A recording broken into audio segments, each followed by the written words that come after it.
let me start by saying that it's by God's grace that I've had the privilege of leading the ABS Secretariat for the past 40 years. And I've witnessed Singapore's evolution into a global financial center from what our founding father Lee Kuan Yew said was a swamp area, okay? And ABS has also transformed itself from a very modest organization to today, what it is, a very dynamic and forward-thinking association. Now today, ABS is a trusted partner in shaping the future of finance aligned with Singapore's vision. And reflecting on my own journey, I realized that my progress was really based on, one, a newfound faith, and two, my very determination to change and overcome my old ways and to be able to serve with a selfless heart. You know, I took on the role of ABS when I was 36, having worked in MAS for 10 years prior, and I was driven but very deeply flawed. I was hot-tempered, critical, judgmental, and very domineering. Once after an outburst, I told a friend, I suffer no fools. I wasn't easy to work with, and even at MAS, HR told me, Mrs. Ong, nobody wants to join your department. You know, I know what I was, but I really couldn't help it. I was pushing people away, unable to break my old habits, and I'll post reminders on my desk. Don't scold, don't shout, be kind, be gentle. But no use. It didn't work at all. And it was the same even at home. I had all the creature comforts. I was unhappy, constantly looking for the meaning of life. And I had turned to management principles. I've looked up self-help books. I even went to divination, but it never gave me that peace. I was so unbearable that my husband told me he wanted to walk out of me after 12 years of our marriage. You know, my husband said, you gave me a wrong impression of yourself when I was courting you, okay? So it forced me to confront myself, and there was a desire in me to change. The inner transformation and the dying to self was during that period that I had fortuitously, through a series of events, I was led to Jesus Christ, who gave me a peace I never had. It was transformational encounter. It pivoted with a new faith that offered me something I always lacked. It was a higher authority, a divine presence, who is the ultimate arbiter of life's events. And with this, I no longer had to be in control, shoulder every outcome. Typical woman, okay? This ultimate backstop freed me. This faith grounded me as an anchor, and it kept me steady whenever I get emotional or getting too intense. The transformation was really from inside out. And I adopted a new mindset and new values anchored on my faith.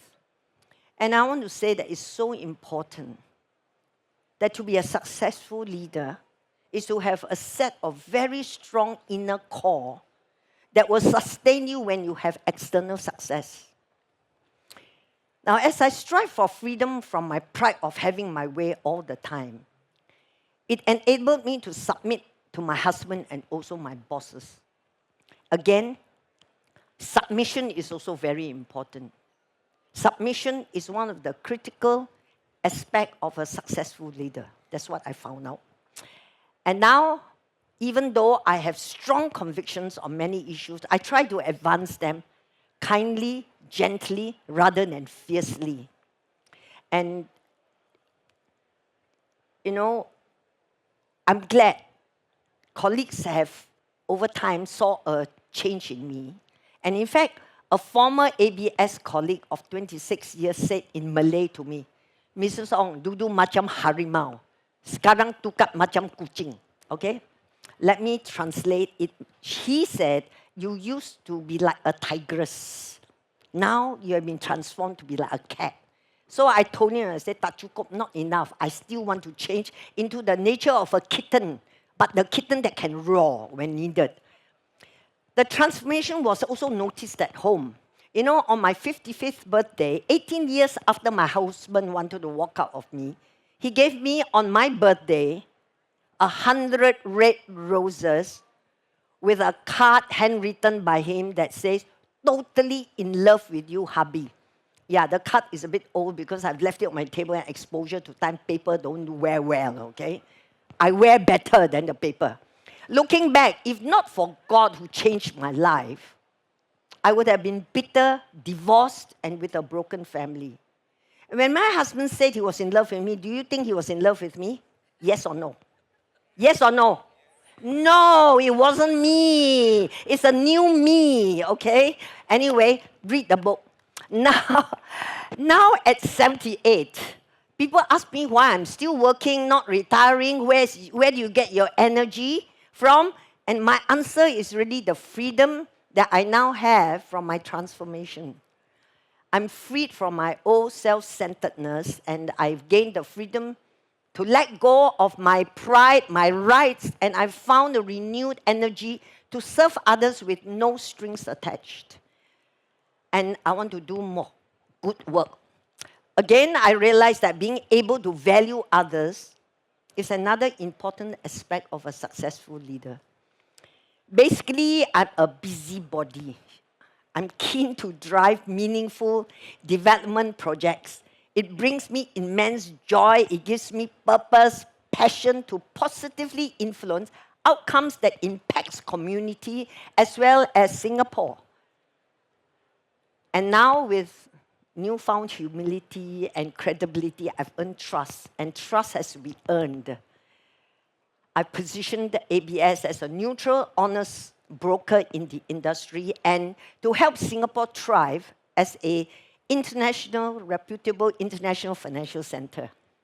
Let me share two significant projects. One is 20 years ago, I was approached to consider setting up a credit counseling service for over-indebted individuals with multiple creditors. Though it wasn't an official ABS initiative, I saw it as a potential to help vulnerable families repay their debts with reduced repayment structure, a longer period to repay, and in smaller amounts. So I just proceeded with it and took the risk of running ahead of ABS. I was convicted of the need to help these vulnerable families because bankruptcy will break up a family. So I used my network and I influenced it to happen. And today, CCS is a sustainable company accepted by the banks, and it has helped more than 27,000 people to avoid financial distress, and it has provided financial counseling to thousands more. And looking back, I am glad I made the right call to champion and nurture the CCS to its fruition. Now, this very SFF is the other significant project. Back in 2015, at the age of 70, I was wondering about my relevance in a very highly digital world where Singapore aims to be a smart nation. I'm low-tech, high analog. And I was wondering, considering I should retire. Then, unexpectedly, an intelligent, techie young man called Nandi Mohanty walked into my working life. He was a first CFTO from MAS, and soon we struck up a very good working relationship. He then proposed for ABS to co-organize with MAS a novel FinTech Festival for 1,000 people. I agreed, as organizing events as well as garnering bank support is one of ABS' forte, and the concept of a FinTech Festival promises to be fun. You do work, you must have fun, okay? If it's no fun, don't work. Amen. Back then, FinTech was new, and many bankers saw it as a threat. Hence, when the first SFF was presented to the ABS Council, the response was lukewarm. And without Council's explicit approval, I could have walked away from Sabnandu's proposal, But I trusted his vision, his innovative ideas, expertise, to curate this program, even though I had very little knowledge. As the planning progressed, Subnandu, in his enthusiasm, kept increasing the size from 1,000 to 2,000, and then 5,000 to 8,000, and then on opening day, the event had 13,000 participants. And I was aware that whilst we carried on to organize it as the event grew in size, I was carrying a personal financial risk. Without council's kind of approval for this event, I have to underwrite any deficit this huge event may incur. But thank God, when the event finally closed with a P&L, we made a huge surplus, although that was not the intention, because I prayed a lot. And, you know, I'm very invigorated, it's invigorating to be able to be involved in such a project, and it's very humbling to be part of a catalyst to be part of this great achievement for Singapore. Now, since then, Subnandu and ABS have been working on other digital products, including PayNow, which is Singapore's widely adopted e-payment system. And PayNow has expanded beyond Singapore. It has connected with a payment system in Thailand, in Malaysia, in India. And though I'm not tech savvy, I remain curious and engaged with various fintech digital projects because of this fintech momentum that is going on, and seeing how it opens new opportunities for Singapore. But I guess my saving grace is in my middle name called AI, which is Ai Boon. Okay? Let me end with another family anecdote. In 2019, my family faced a new challenge when my younger son's wife, an ENT surgeon, was diagnosed with a life-threatening motor neuron disease, which is a rare condition that causes muscle atrophy, and it gets worse over time. So after my husband's passing in 2006, I had enjoyed living on my own. But then now with her diagnosis, my daughter-in-law invited me to live with them for the additional help. Cheekily, she told me, "Mom, you know, when I first married your son, I told him, don't expect me to live with your mother. I tell you, never say never, okay?" Living together with them and the two young children, now 8 and 9, that brought new lessons. It faces the challenge of new family dynamics. I'm intentionally yielding to my son and my daughter-in-law's authority, to be sensitive to their needs and to be able not to be offended when I can't get my way. Like in the workplace, I yield to them for a purpose. I'm convicted that family unity is important, is vital, and I strive to foster a peaceful and loving atmosphere at this point of time of need. And this has strengthened the family bonds that supports us, especially now with my daughter-in-law's condition. Looking back, I can do what I do now because I've spent decades letting go of my old self and serving others with no agenda. And in closing, I thank God for His grace. I'm very blessed. Going on 79, I have inner peace, I have good relationship, and a meaningful life. Above all, I have the favor of God that strengthens my family to persevere in our faith, to believe for the complete healing of my daughter-in-law in God's time.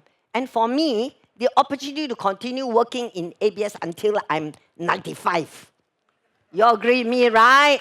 Thank you. And I want to say it's so important that apart from having that competence, we need to have strong core values. We need to have good relationships. We need to have trust. And we need to have, that peace in us that can value others in whatever we do. So let me thank you, Navin, for this opportunity to share my journey. God bless all of you.